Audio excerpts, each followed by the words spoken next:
We've managed to get through at least the elementary basis of the technology, so we'll kick off with Russell. We're really privileged to have Dr. Russell Ford with us this afternoon. We've got a few people who are able to make it in person and a few people on Skype, and a lot of people said if we could record this they'd watch it later. So we've got the recording gear going. We got a little bit of an introduction to Russell through his CV, and rather than read through the 2 pages that you gave us, I'd just like to say that Russell's got a very impressive background, first of all in drinking water treatment design, implementation, a range of technologies. And what I particularly got out of reading this was addressing real challenges with water utilities who had source water issues, who had issues meeting disinfection guidelines, all those sort of things, and finding out what might be the right technology for that water utility and going through the whole process of validating that that was the right technology. And also Russell's got a long list of really impressive research affiliations, including AWORF, Water Research Foundation, over a long period of time. So we are very lucky to have Russell here with us this afternoon. When it came to asking Russell what to talk about, given such a broad CV, but so many things of potential interest to Sydney Water, I kind of put it back saying, well, we've got similar sort of challenges to what a number of overseas water utilities have had. We've got raw water increasing, dissolved organic carbon, we've got drinking water that's got to meet tighter regulations all the time. We're assuming approximately the same sort of disinfection byproduct guidelines that the US has to meet now, probably over the next 10 years or so. And we're looking at also just an increase in population, meaning that our direct filtration plants are under challenge just to meet current demand. So we've got a perfect storm of things going on at the moment. It's a good place to be. So I'll hand over to Russell and say thank you very much, Russell. Thank you. Thank you for the kind introduction. I think I'll try to stay over here so people can see the video, and if it's there, I'll try to not get in the way. So as Peter said with the great introduction, and I think for those of you here and those of you on the phone or Skyping, if you can't really understand the presentation because you can't see the slides backwards, please ask questions. Peter asked me to do this. We asked to come in. I got 150 slides. I'm not going to go through them all. Okay, so it's more important, but what do you want to hear? So I have case studies on disinfection byproducts. I have case studies on evaluations on UV and some very large plants. So if you're familiar with the city of Philadelphia, so they're a pretty good sized utility. We looked at mics and UV at their facility. I started off with just my basic. Actually, it looks like it's there. It went big. So the real thing in the water industry, and my job, just to put it in perspective, I'm the global director for drinking water reuse for Jacobs. So I do touch projects all over the world. I've done work in Singapore and in the UK and here and some other stuff. So when I get something like this, I love talking about case studies. So I put all this stuff in here, but the upfront stuff is really to get me to the case studies. That's because, as you said, I like solving real world problems. I don't like the research is good. I like solving the problems. So as you know, as you've experienced, traditional drivers for all things we're dealing with, water scarcity, running out of water, which is actually driving us to use more degraded supplies, which is driving us to look at that. Population growth, aging infrastructure, how do we capitalize and how do we justify what we're going to spend our money on, which is always a challenge. Workforce, and that's a couple of the aging workforce issue drives us towards losing a lot of knowledge. And so we're doing these more advanced plants, and there's always, and a lot of utilities I run into, there's the 1 or 2 people who remember how it used to be, and they add this chemical because, and I'm like, why do you add that chemical? We don't know, because so-and-so said it, and he retired. Okay, so that's what we do. So there's always that. And really the key thing is, you can't bounce the laser off this, the climate change is really, the changing event. You mentioned degraded water quality, right? I have a water system. I was just telling a story at lunch today. They have a one water supply where they have a THM problem. They're going out the door at 100 ppb of THMs, and they're adding pre-chlorine. And I said, well, what are you doing? And they're like, and they have a source, and they have one source that's a river that gets rain, gets changed. And they never actually measured the TOC on that source versus the reservoir. When it rains, they have to actually put the river into the reservoir because they're going to maximize their supply because that's the way the contract is written. The river can have TOCs up to 18. The raw water has TOCs of 3. They're pumping the 18 into the 3. Wonder why the TOC, is degrading. So that's an interesting thing there. Just a quick plug for Jacobs. I like to talk about ourselves a little bit, but the reason why we did this, myself personally, I've done a lot. I've been doing this for 33 years. And really a lot of this over the last, 10 years, we've worked on, 500 different water treatment plants as a firm. I've personally actually, in the last year, we've designed and put in the last 6 years, 12 conventional ozone BAC plants. And I've actually worked on like 5 of those plants. So ozone BAC is one of my stalwarts. We've designed 44 UV facilities.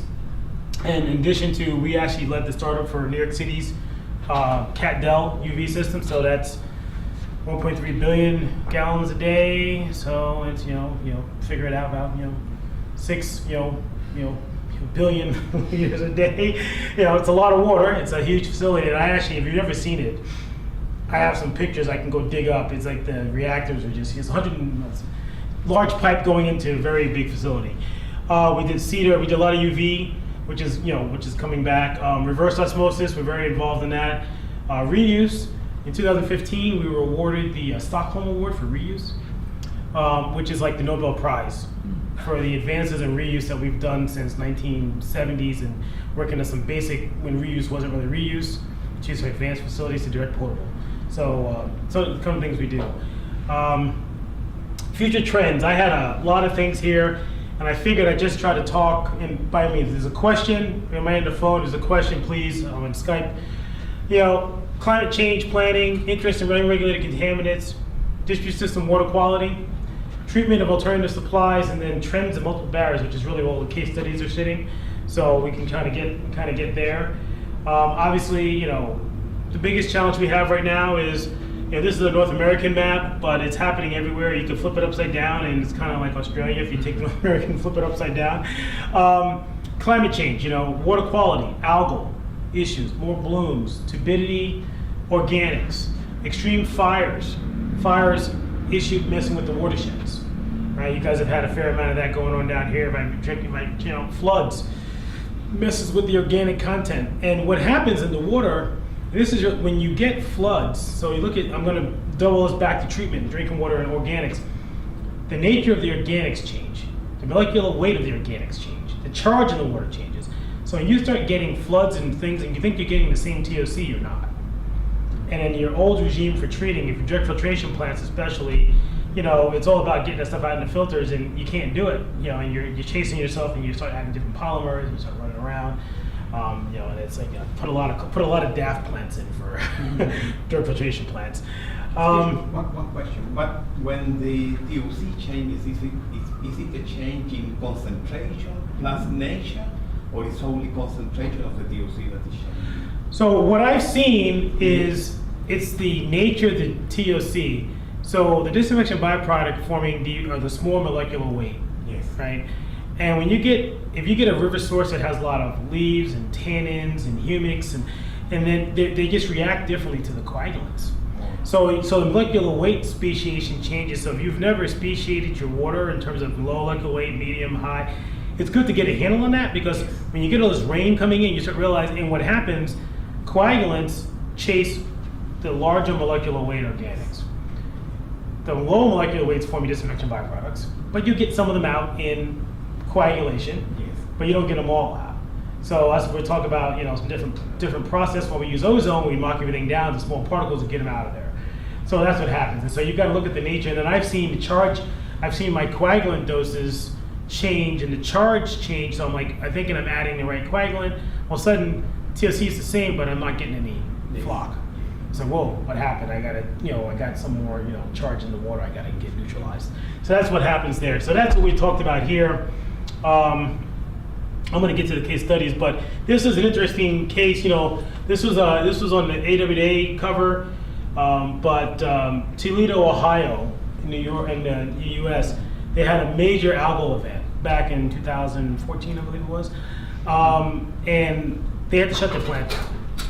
all green, algae, algal toxins. They couldn't treat the water. They couldn't handle the algal toxins because their plant was just a conventional plant with no additional oxidation. They had to shut the plant down, right? And this actually caused, and it was all due to different just climate change, climate issues. That, on the US regs, because the regs are all, like you said, internationally, they're all kind of dovetailing towards the same thing. And I see regs in the UK, which are a little different than Australia and the US. But in the US, one of the challenges of the EPA is the length of time it takes to make a regulation. It takes 10 years. And I just finished my term on the EPA Science Advisory Board. I was on there for 6 years, so for drinking water. And it takes, in that time, we didn't set one reg. We had a couple of meetings and that's it. We have a lot of potential regs. But out of that meeting, out of those meetings comes health advisories, which and it's a challenge for the water industry because they're not regulations, but they're health advisories based on health facts. So what do you do if you're the water utility who now has an exceedance of the health advisory, but it's not a regulation, right? And algal toxins fall into that, and PFOA and PFOS, they threw those in there, and so it's causing us a lot of problems. So as I said, the regulatory process in the U.S. takes forever. It takes 10 years plus to get regs. They have to be, as they have to be able to be measured. They have to be cost effective. We have to have health effects, study them. It's a challenge. The news, I said, people are getting, people just get so many things, algal toxins and PFOS, PFOA. I mentioned that, this was, Toledo, they made the front page. When you have to shut your whole water system down, not just turn it off, shut it down for a couple of days because you can't treat the water and the source water, it's a problem, right? And people were like, well, how come we can't do that? It's a conventional water plant. Well, it just, they didn't have the ability to do it. And this is the challenge. It's like, so with the difference in regulatory guidelines for algal toxins, which is one of the things that are going to pop up. You look at microcystin, and like we have a reg for 1.6 and 0.3 for adults and children. Australia, you guys have 1.3. You don't have one. Everybody's a little different, so everybody's kind of chasing the same reg, right? So, but the point is, you can remove it if you have the right treatment. You can do it. Different types of treatment mitigation. So you mentioned, how do you prepare your plants? How do you look at the alternatives for your treatment for algal toxins? And we just focus on that for now. But source water management. I heard you talk about David Austin. That's what he does, which is great. Keeps you from building a lot of capital if you can do it. And we used to do that, but we go to the source first, and now everybody's looking at one water, right? Everybody's treating it on the Research Foundation board, right? So everybody's looking at one water, and let's go to the source, see if we can fix the source, right? Go to the treatment, and then distribution system is the other part, right?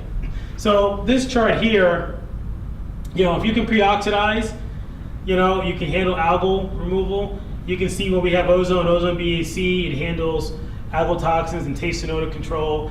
Dissolved flotation is actually really nice from a clarification standpoint because you can actually float, the algal. The issue with algae is you don't want to lyse them, right? That's where MIB and jasmine come from, and that's where the toxins can come from if you get the wrong ones in. So if you can float them out or settle them out, usually floating's easier, it's nice. And if you have direct filtration, you're more apt to be able to float because your particles are similar to floating anyway versus going to trying to settle algal particles that are loose to be buoyant. So that's always a chance. So a lot of the direct filtration plants in the Northeast United States, they're most all retrofitted with DAF because it's basically it's a low alkalinity. We have no alkalinity in the Northeast United States. We have like 5, 10, 15. TOCs are 4 to 6, and trying to coagulate with 30 parts of ferric, and keep your fingers crossed. So those kind of things there. So this just shows a lot of ways to get at the algae. Which is and the toxins, but it's important because when you're building your treatment plant upgrades, and when you're looking at your studies and you look at things, you got to decide if you're going to go for taste and odor or algae or toxins, right? And so sometimes they're not all created equal, in terms of what you're going for. There's just some headlines for different wells, different PFOA or PFOS, that's a biggie, it's challenging because it's prevalent in the environment, according to all the materials that are manufactured with it. Everybody has some in their blood because of all the materials we use. So the challenge here is, we're regulating it, trying to regulate it in the drinking water, and it's very low, and there's really not many things you can do with it. It's GAC and ion exchange. Those are premature options. Doesn't like it's basically a fire retardant. It doesn't like being oxidized, so you can't oxidize it. So that's a challenge at these low levels. I had some stuff for Flint. I'm gonna pass that. If you want to hear about the Flint lead and copper story, we can do that later on. We didn't work on it, but I have a lot of data about what went wrong, if you want to know. And corrosion, but I leave this corrosion slide up because that's a lost art. Corrosion control and drinking water treatment. We've been dealing with this for as long as I've been doing water. We know how to handle. If you can put orthophosphate and balance of calcium carbonate, you can protective coating. You don't understand how to do this. You have lead service lines and pipe that's coated. And we've kind of gone backwards as an industry because now we have the Flint issue. Now in the U.S., a lot of schools are getting hit because the regs don't apply to the schools. We have stagnant water in very old facilities where they have just old 1940s fixtures and 50s fixtures put into the school, and who knows what's in there, And so a lot of the schools are having issues in the U.S., and so it's becoming a big issue. So that corrosion, and I go back to this. I had just finished a project working with a hospital that had their own source, so they have their own wells, and so they were being subject to the lead and copper rule, but their only distribution system was their hospital, and they had fixtures, and it was crazy. And it turns out they were actually overdosing a polyphosphate chemical to get to the orthophosphate dose needed to protect, which was then causing corrosion inside their pipe. So we did the analysis and said, just switch products.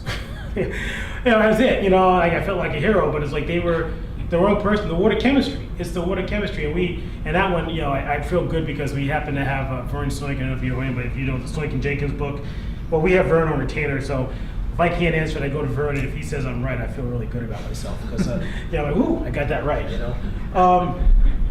That was kind of thing there, and so you mentioned reuse.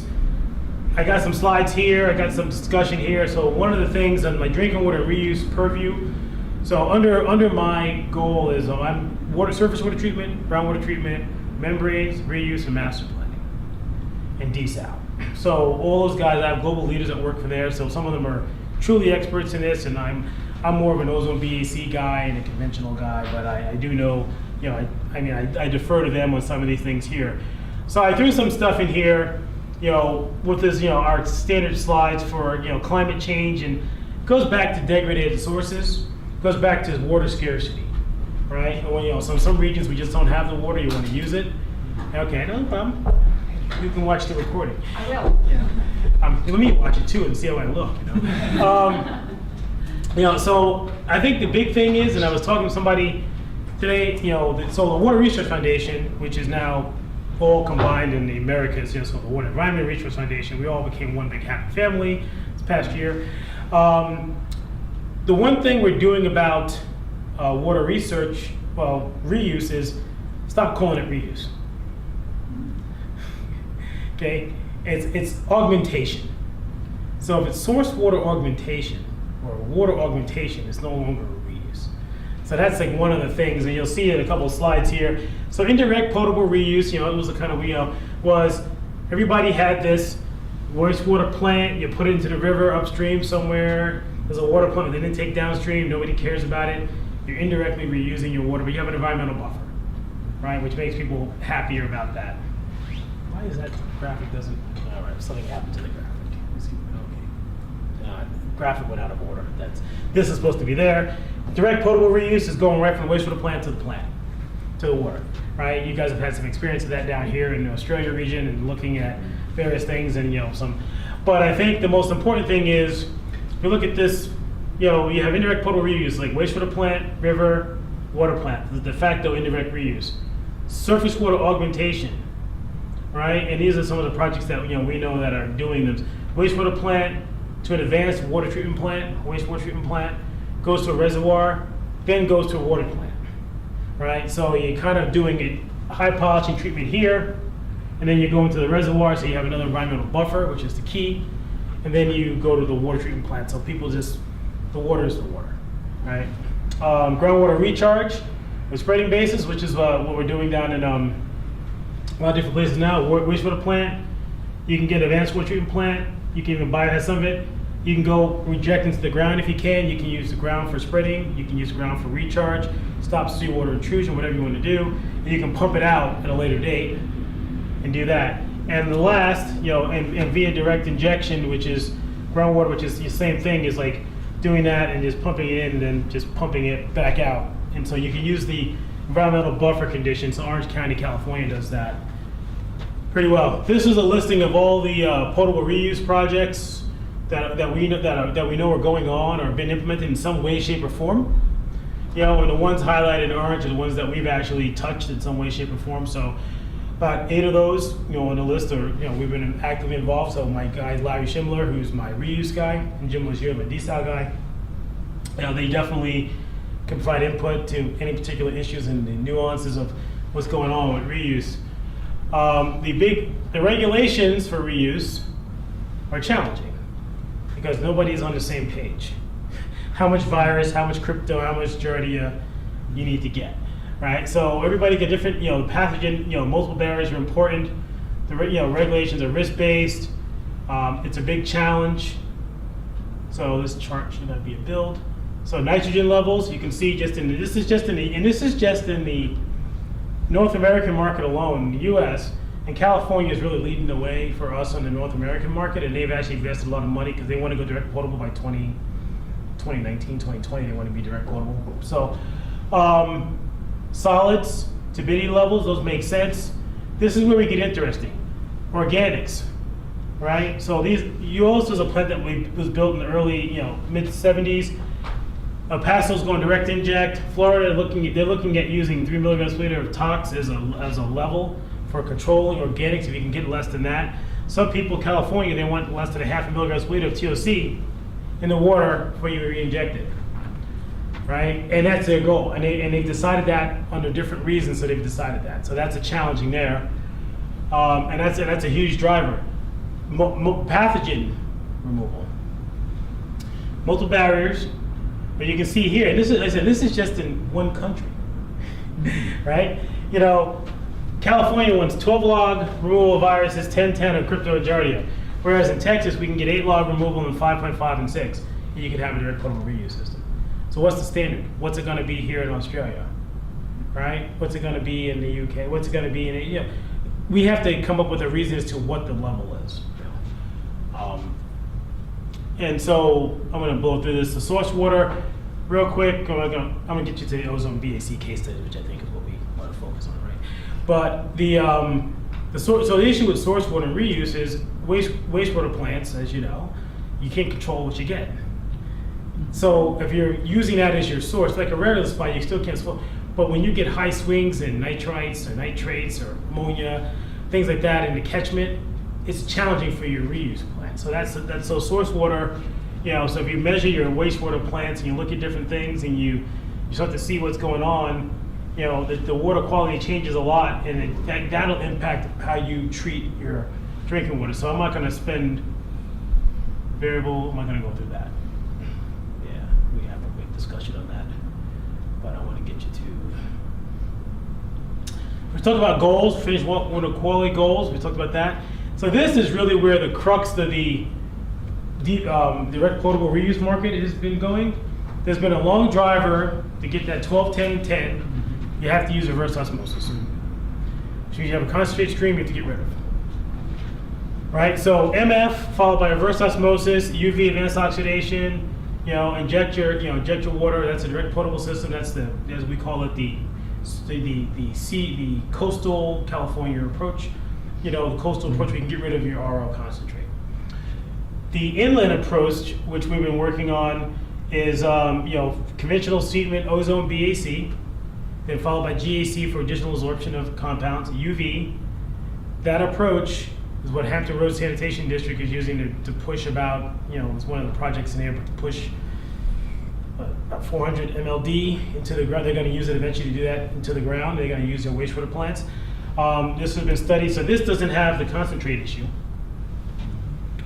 And you can see from a log removal, from a pathogen approach, Yeah, with the top approach, you get a lot of, you know, you can get 12, 12, and 12, and the soil aquifer treatment can give you more if you go there.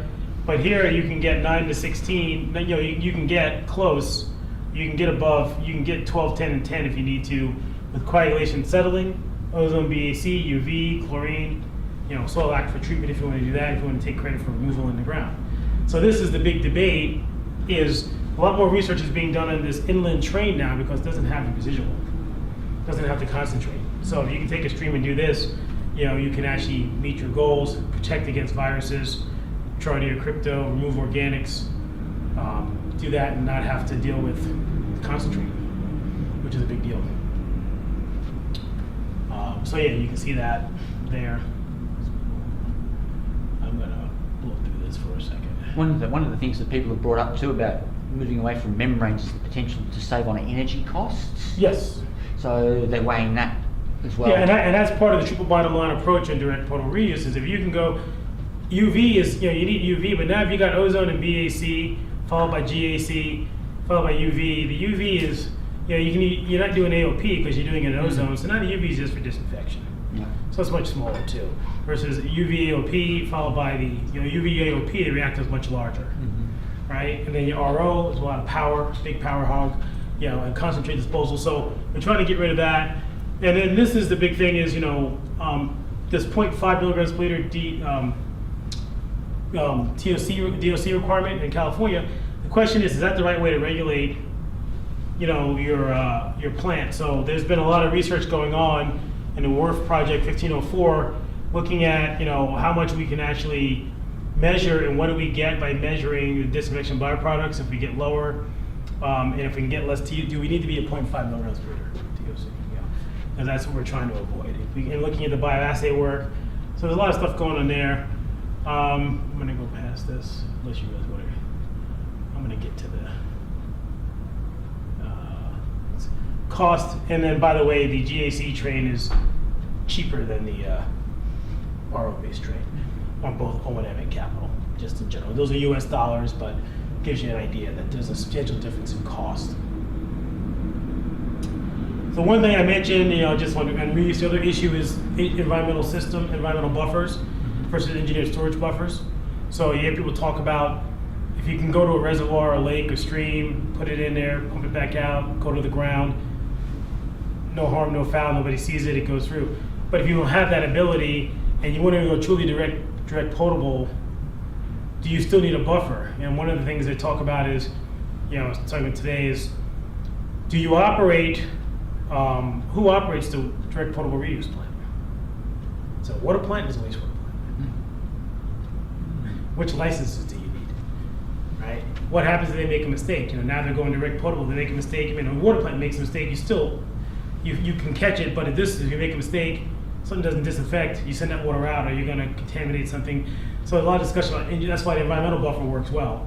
But do you want engineered storage buffer? Do you want 2 hours of being able to check the sample and make sure it's right before it goes out? Do you want 2 days? So that's a big deal. And that, as you can see here, is this is a 24-hour engineered storage buffer. Well, and this is a 2-hour engineered storage. This is 2 hours. It's 24 hours. Right? So, you know, just put it in perspective on a plant. If you want to have that much storage at the end of your system to check your water quality before you send it to your customers, you know, it's a lot. It's a big issue. So that's really where we're going. You know, get rid of that. This should not be here. I'm going to move past that. Yeah. So this is a final report. We worked on compiling all the research was done. So if you have it, it's from where it was from work, but if you guys should have it, if you get it from it's from Water Research Foundation now. Yeah. This is a great report looking at all the research that's been done in direct potable. That's, you know, all, you know, based on the California money, it was about $20 million put into the research over the last 5 years to research a lot of these items. So this was compiled. Obviously, you guys know some of these headlines when we look at public perception on direct potable reuse. And this is stuff that's still been around. I mean, you think, you know, by now we would have gotten past that, so this stuff is 12, 15 years old. We've still got people. And now we make beer out of it, though. That's good. We've made good beer. You know, we did that. It's good. It's really good stuff, you know. Emerging contaminants. what's going to happen. So if you have the right treatment trains, endocrine disrupting compounds, CECs, that's going to be an issue. And then balancing the cost and the benefits. So these are our luggage point, you guys know, Hampton Roads. Talked about this as the groundwater system using the inland treatment scheme, where they're going to put in, pretty much 400 MLD of water to the ground. And in Virginia, Perry's Water was a plant that we actually built, and it's a combined plant, but it has ozone and UV advanced oxidation and filtration, GC absorbers, and it's on a supply that's a reclaimed supply. So it wasn't really built originally. It was built to be a reuse plant, but not officially a reuse plant. It's a water supply. It's a water treatment plant, but it's actually doing, because it's on a reclaimed supply, so it's actually doing reuse. So let's get to what I think. Hopefully, I'll give you one case study on DBPs. I'll give you a couple of my favorites. And if there's any questions, I'm yapping here really fast, and I'm blowing through them. I'm trying to get through without taking too much of your time. I know we have 2 hours blocked out, but I'm thinking, if you want 2 hours, I can go 2 hours. I'm just saying. So water treatment, this is the thing. So when we all were doing water treatment plants, this is basic flocculation, sedimentation, filtration. Now, if you look at a membrane process, it's really confusing, right? We went from disinfection to filtration to biological treatment to multiple barriers. Mm-hmm. So everything we have to have is multiple barriers in order to treat the water. So this case study is a company, Middlesex Water Company, and they have a couple of different systems. They have a big water plant up top, up here in New Jersey, that I'm actually retrofitting with ozone, so it's about 240 MLD. And then they have some little small systems that have some isolated issues. So the big plant is a conventional plant. It's got super pulsated clarifiers, chlorine contactors and filters. As I said, it's about 240 MLD. So the US EPA reg for haloacetic acids and trihalomethanes is a location running annual average. So which means that this location right here, when you average over 4 quarters, can't be above 80, can't be above 60 for haloacetic acids. So the question with that becomes, if I'm over 80, one sample, is that a bad thing? As long as I average out at that spot for less than that. So this client actually decided they don't want anything to ever be above 80, 60, even their wholesale customers. So they sell wholesale to people, and so they're not responsible by the regulation within the US with consecutive system law, which says that as long as I give you the water that meets regs, you're responsible for it after that. It's kind of if you have no treatment, it's kind of a weird way to put it, but they said they want to make sure the customers are happy. So this is important. So you can see that so they had product activated carbon in order to get their DBPs down, because they started creeping up on them. So they started adding more carbon in their super pulsator, so product activated carbon to keep the DBPs down because they were having issues. This is an interesting graph. So their average TOC is in this blue line. The minimum is in the green. So for the most part, every month their TOCs could be relatively low. It's 3 to 4 milligrams per liter. It's not a big thing. Mm-hmm. But they're on a canal that gets rain and tannins, and their TOC can pop up to as almost high as 10. And if they're treating the water with the 10 TOC, they can't get the removal they need, and they have wholesale customers that actually have online THM analyzers. So every day they can look at the THMs and like, hey, you're sending me 80 parts per billion of THMs that day. Of course, they didn't catch the coagulant because the TOC went up. It's one of those challenges. So, and then you can see the temperature, the red line is the temperature. So they have, so we looked at the TOC removal, and you can see that for the most part, they do a decent job. The little stars are the percent removal. They do a decent job at TOC removal, and for the most part, their finished water TOC is relatively still below 2 milligrams per liter. So they do an okay job, which means they're still having issues. All right, they're wholesale customers, so they're starting to get close to the level, but they're not there yet.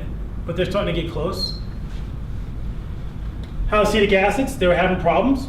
All right, and they started adding powder activated carbon, so they have a couple of wholesale customers where they have haloacetic acids. This water is unique. The haloacetic acids, because you asked the question about the different types of organics, in their water, they have a halides, they form haloacetic acids. So some of the testing we did was interesting because we couldn't get rid of the halocytic acids with like some of the traditional things we thought we could get rid of. How did you get rid of it? Could you get rid of it? Yeah, we did. We went with ozone. Well, yeah, just complete. Ozone BAC. I'll show you some results. It's different. That's actually in a different presentation, but this was the. So they looked at some localized DBP solutions, and I just like throw this in here because it's they had isolated spots, wholesale customers. So one way to treat the problem is just handle it locally. Put some GAC in and put some stuff in. THMs you can strip. Halocytic acids you can't strip. You got to absorb them. So we looked at putting aeration in tanks, volatilizing because they had a lot of storage. They had this one particular customer had a large tank that they take the water from and let it sit in 4 or 5 days before they use it. So if we could aerate the tank, maybe help their cause. So we looked at some GAC options, and these were small. Sorry I didn't convert the units to this one. I forgot. But 2 MGDs, so 8 MLDs, small systems. They could treat this, easy way instead of putting it into their 240 MLD plant. They could treat locally and maybe solve their wholesale customers' problems. We did look at treatability testing on the big scale. So this is kind of looked at enhanced coagulation. They use ferric chloride as a coagulant. They have pulsated flow clarifier. Looked at coagulation, optimizing ozone biofiltration. MIAX, magnetic ion exchange resin. And we looked at chlorine. Obviously, they had formation THMs. And we did 2 seasons of testing. Right, summer season, and then we did what we thought was a full season. We did bench scale testing. And this job, I have another presentation was similar on AOP design. We actually did this set testing. We caught the worst water they had, which was good because we were able to show that we could do it. But then we did another set of samples when we were designing the ozone system, and we actually caught the best water they ever had. And it changed our ozone design, and I'll talk about that in a real. If you're going to go ozone at all, it changes it because you have to be able to get the low dose and the high dose, and the low flow and the high flow, and turn down the ozone system. It's huge. So if we didn't get that second sample, we would have over-designed their ozone system. They were never going to go down to the low dose. Their dose ranges from 0.5 to 3.3 milligrams per liter. The plant flow ranges from basically 60 MLD to 240 MLD. So how do I get down to 0.5 and 60? It's tough. It's tough. So anyway, so real quick, water quality data. Focus on TOC, about 4.5, 3. The plant average is pretty good. The summer fall data testing, we kind of got a pretty good sample. We captured this. There's SUVA, specific UV absorbance, which is the UV divided by the DOC rather. That number is above 2, which means that through coagulation alone, they should be able to get better removal of organics. So if you can get your SUVAs below 2, then you've done best you can with a coagulant. Right? So that's something that we looked at them as we looked at optimizing. So maybe we can get this 55% up to 60%, and maybe that gives them DBP reduction. So we did some UV 254 work. We looked at ferric chloride optimization, look at UV, ferric chloride ozone biofiltration, MIAX. Right? We looked at that for then we looked at DOC removal. You can see in MIAX we were getting 75%, ferric chloride 58% removal. We're doing pretty good, with organic removal for what they were looking for. And it's a good thing. So I missed the previous one. Did you measure THMs? We're gonna get there. Right. We're gonna get there. That's good though. That means you're awake. Yeah, that's good. That's good. So the SUVA. So you look at this. The best we do with coagulation, couldn't get the SUVAs below 2. Everything else we got SUVAs close to below 2. So we know that we're doing very good on the organic removal there. So we did some SDS work. Looking at 4-day detention time. They have about 2 to 4 day distribution system. In the other case that I'm going to show you, they actually have 12 days, which is actually an interesting thing. So you can see here that, summer testing, which was their high water, 4 days at a time, and at one snapshot, even with the best coagulation, they weren't going to meet their goal of not having above 80. Everything else we could do. So we said, and then and then halocytic acids. This is the one water where you'd think that MIAX, because MIAX goes after the low molecular weight organics, you think, and it shows that you can get DBP formation. The MIAX couldn't handle the HAA formation in this water. which was interesting for us because we did the testing and I did it on other water and it worked great. So I've done it on multiple waters and it looks good sometimes, but that's why you do the testing.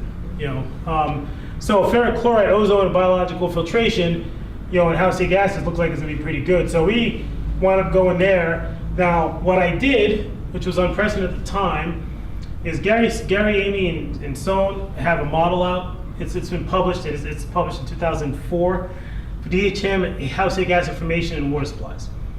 But this is based on if you know the DOC. So when you do testing with ozone and coagulation and MIAX, you change the molecular makeup of the organics.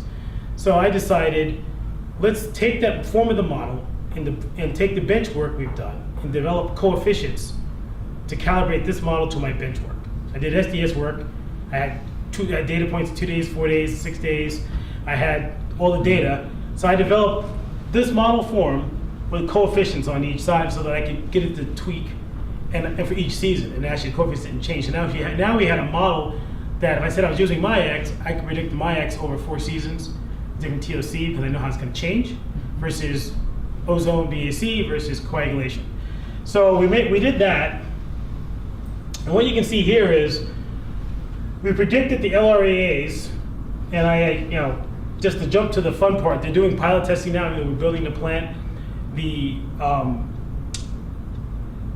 THM predictions that we predicted with this model are within 2 or 3 ppb of what we said they would be. So better to be lucky than good, because you do these things. But it was science. It was actually pure science. I like doing a lot of mathematical modeling. So you can see here, average concentrations using an average TOC, not a problem meeting LRAA. And this is a challenge for them because they're a public utility, they're a private utility that has to go to ratepayers and get they go to the utility board. So under average conditions, they don't have a THM problem. But they know they have customers getting THMs that are high because when their water fluctuates, instantaneously they're giving them higher than 80. So they made a business decision. Because when you look at what happens, we put in their maximum fluctuations over the course of the 4 seasons, you can see that ferric chloride, and this is what was happening. When they were using regular coagulant, they were exceeding your THMs at the at this one customer. And you can see going through. So we looked at this, and ozone BAF was something that's going to be below our target goal of 80% of our goal. Similar thing with haloacetic acids. Everything was below.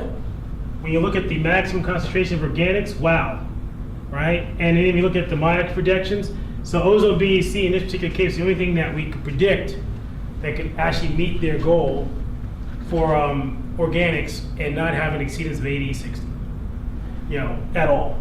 So, we're actually upgrading the plant now. This cost is no longer valid, but the good thing here is we looked at MIAX versus ozone BAC, and the MIAX cost was substantially higher because of the regenerant, and we didn't have a place to get rid of all the regenerant. But it does work for most of it, but it didn't work for the haloacetic acids. So we didn't go that route. And this is just the same, looking at the prediction models. We talked about the 4-day predictions with LRAAs, and we looked at the seasonal variations of the predictions. And as I said, they're testing, and these predictions here for the actual number they would have taken was actually pretty much right on what we're getting right now. So it's pretty good. Move through this. So continuing on the biological filtration theme, different, if that's okay? Yep. So you let me know. So biological filtration, so similar project, similar study. I think this one was actually done before the other one. So this was the real one that we got lucky with because the plant's operating and it's actually pretty good. I say that because you as a process engineer, we always think we're right. And we know what we're talking about. We've been doing this a long time.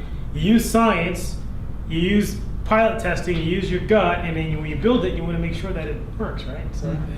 So I mean, I'm honest about that. And what I've done here, nobody had ever done that before. Nobody ever taken someone's model and calibrated to their own benchmark. And it's proven to be a very handy model. I've used it several times now. I calibrate the water to your water, and now I have a model. I can predict your THMs. So this plant, this is a water system. So this is an interesting. It's a smaller plant. It's about 80 MLD.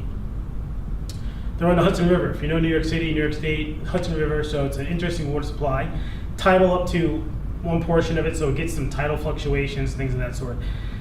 They took the cheap way out about 12 years ago, approximately, and they went to UV and they went to chloramines because they had DBP problems. They didn't want to deal with it. So that was fine. It was a low-cost solution at the time. Stage 1 DBPs, and we said, you got to really watch your distribution system.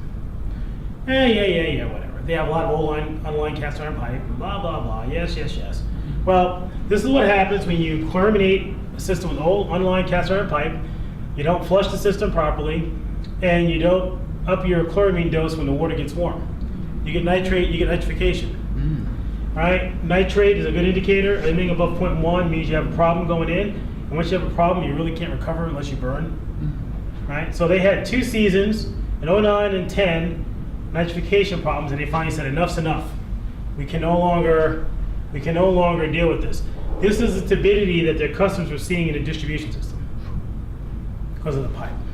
They would come to meetings and they were complaining with orange jars of water, and and they said, we got to do something. So we were there, and I said, well, 10 years ago I told you to look at something else, and you chose the solution. And, all right, well, you're right now. Let's look at it. So so we went and looked at it. It is what it is. Right? And that's, all we can do is give you the information and, give you solutions, but chloramination is an operational issue on water quality. It's not a treatment. You have to operate the distribution system a certain way if you're going to chloraminate. And they didn't have the staff or the people to do it. So people are chloraminating all over the place without a problem. So implementation, so nitrification was an issue. So they said, okay, we want to go back to free chlorine. What are we going to do? So this was the first study, so it looks very familiar. With the chlorine dioxide, ozone, MIAX, we did formation testing with enhanced coagulation. There's some fractionation on the water. Raw water TSCs, 4 milligrams per liter, plus or minus in the spring and summer sample.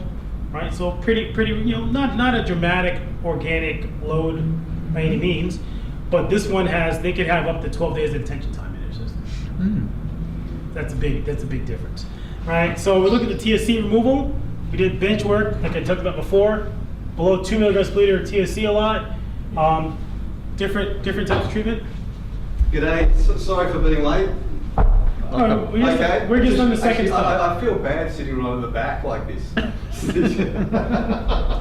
I'll sneak down and sit next to Peter and hopefully ask some questions. I'll get the Okay.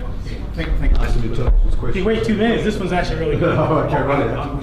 This one's good. This one after this So have you caught me coming in halfway? Yep. So this was the same model. So this was the first job we used that model, right? So you've seen the model. This is the first one I did the pilot test. I did the bench work. Used the model. So here we had an issue. Enhanced coagulation. They were using polyluminal chloride for coagulation. We switched them back to alum. We could sell it. We projected their LRAs. This is my safety band based on the model accuracy and projections. I said, if you're not below here, you shouldn't be just saying this is your low-cost solution.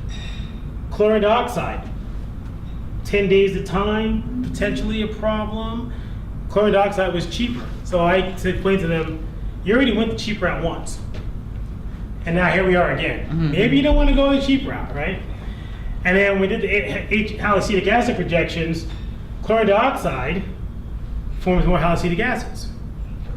Right, so I say, I can't be here, I can't do this, and then have you have a violation here. So we went towards ozone BAF, and actually we switched out to BAC, and we looked at MIAX, and so both pretreatment trains could do a pretty good job. So we went to the testing, and we actually improved. So we added ozone, intermediate ozonation.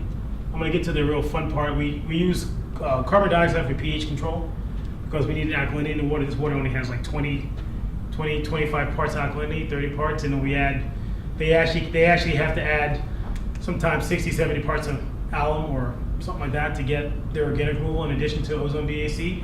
So you need to consume all that alkalinity. We added carbon dioxide for that. AOP for advanced oxidation. This water also, because it's on the Hudson, also has urea in it. And they actually had a wholesale customer rather, who uses, manufacturing uses DI water. So the urea was actually messing up with their DI water prep. So the customer was like, we're not going to buy any water from you. And it was like they were buying, 20 mLD. They're like, maybe we don't want to do that. So we actually figured out, long story short, ozone AOP followed by BAC actually removes the urea. It's a little known fact. So, we actually did some benchwork on that and found that out. So they actually signed a contract for another long-term to buy water, which was a good thing. So real quick, so ozone contactors, they have 2 trains. I said it's about 80 mLD plant. 2 trains. The ozone system is designed just for oxidation because they have UV in the filters. So we didn't have to deal with some of the CT requirements. We weren't looking at CT with crypto for ozone because it's not a big deal. We added GAC in the filters. This is what you're waiting for. So one of the challenges, this is the filter runs. You can see they get a lot of filter runs over time. I told them when they go to BAC, the filter plant went online November 2016. They told me, go to BAC, you gotta maybe shorten your runs a little bit. Have to backwash them. You wanna keep the bugs happy, but not too happy, right? And then when they grow for too long, without getting backwash, you sometimes get gnats and things like that, midge flies growing in them. You wanna get rid of those things. They started having problems and the filter runs started going down a little bit. And the plant went online over here. You see the productivity of the filter started going down. They started yelling at me, because that's what clients do, right? You guys yell at the consultants, right? And they started yelling at me and they said, the filters are going down, and I'm scratching my head going, these are BAC filters, the productivity should be fine, we're at great loading rates, ozone's working. So I'll give you the punchline of this, wasn't my fault. But it's important. It's an important thing because when you make a process change, the operations staff was very concerned about the process change, so they started blaming everything on the process change. Unbeknownst to us, because they took it upon themselves to move their caustic feed point and their hypochlorite feed point downstream of the filter, but they put them like where these 2 computers are. So unbeknownst to us, they did this, they didn't tell us. So after a year of yelling at people and being, blaming everybody because the filters, this process isn't working from a filtration standpoint, they actually opened up the pipe and they found a calcite ball about this big in their pipe because the caustic feed and the hypochlorite feed just formed a big calcite ball. So note to yourself, don't put the 2 feed pipes together. And then the filters are running fine now. So I have to get new data, but they actually gave me new data and now the productivity is back up to 48-hour runs, 50-hour runs, no big deal. I'm a popular guy, so it wasn't my fault. But that's didn't reach a point of equilibrium with the ball. the ball. I mean, the pipe was. So I forget my years, but it was a 24-inch pipe. So I'm using US units because I didn't convert it, but the ball was pretty much like 20 inches sitting in the pipe. So the head loss was just ridiculous. It was just crazy. So when you go BAC, remember they put the plant online in November 2016. Water's cold, we get 0.5 degrees C water, so that in the winter, I told them, I said, don't panic. You're gonna get bugs growing. The bugs acclimate to the temperature. They don't wanna grow in this winter, that's fine. You don't need them, they're fine. And when the water gets warm, you get more nutrients in the water, the bugs will start to grow. So this is the HPC count, and they use R2A, which is another surrogate for that. You can see they started getting some growth when the water started getting warmer, and that's when the productivity went down, and they were blaming me, but that's okay. So here's really rubber, and I kept you here for this. So here's the rubber meets the road. Plant went online about here. Historical THM data for their sites, you can see high, really high. Ozone went online here. They took their samples, so they're all below 80, right? So that was like, and that was without bugs actually growing because it was still cold, right? We did the projection, so they're THM LRAAs, right? So this is the actual numbers. And so if you think back to when you look at that prediction model I had, these are the sites here. I predicted they'd be around 45, 50 LRAAs. I can't fudge this data. I can't make this up, right? So their LRAAs dropped over, so then they had a year's worth of data. In the last 2 quarters, you can see the numbers are down, and they're great. So they are in compliance. And I said, on average, they don't have 12 days because they do operate the tanks now. They have between 5 and 7 days extension time. And if they have 10 days, they don't operate their tanks right. So it's a huge distribution system from a contact time. So that's why this is important. HAA data, same thing. Ozone went online. You can see here HAAs, drop down. Same thing in the projections here, well below 60. LRAs are, 25 to 30. So that's really where the rubber meets the road. I always show some pretty pictures of this plant. I like to show the plant. This is the ozone. We had retrofitted inside the hydraulic rates. We had the pump. So this is the low lift pumps, and that's the view from the Hudson. So it's a great place to leave you there. So I know I rushed through that one, and that was the last ozone BAC one. I know people had to leave on that, but there's plenty of stuff I can talk about. But I mean, I'll leave it. I appreciate the opportunity I can always do this, and honestly, we can get Skype working. I can do this remotely. Okay. I'm not in Australia all the time, but I can dial in remotely from anywhere you want. So Okay. So we can always do another presentation on something or get somebody else to do that if you want to. And I can go to Skype school and learn how to There you do go. it. Well, I can take care of that part. So anyway, so that's it. I mean, unless you guys want to hear more, I think that's probably. Well, you tell me. I can keep talking. Yeah. If you've got any specific So how questions. far up from New York is that? So it's Poughkeepsie. So it's about an hour from New York. So so this actually interesting. This is called the Mid Hudson. This is there's a walking bridge. It used to be an old railroad track. They put it up so you can walk over the Hudson River now. So this is in Marist College, is right here on the campus. So which is the other thing. There's a college campus like right there. And interesting story in this plant. They have upflow clarifiers and conventional settling, and this river during one of the hurricanes, they got 800 NTU turbidity coming into the plant. And the two clarification process took care of it.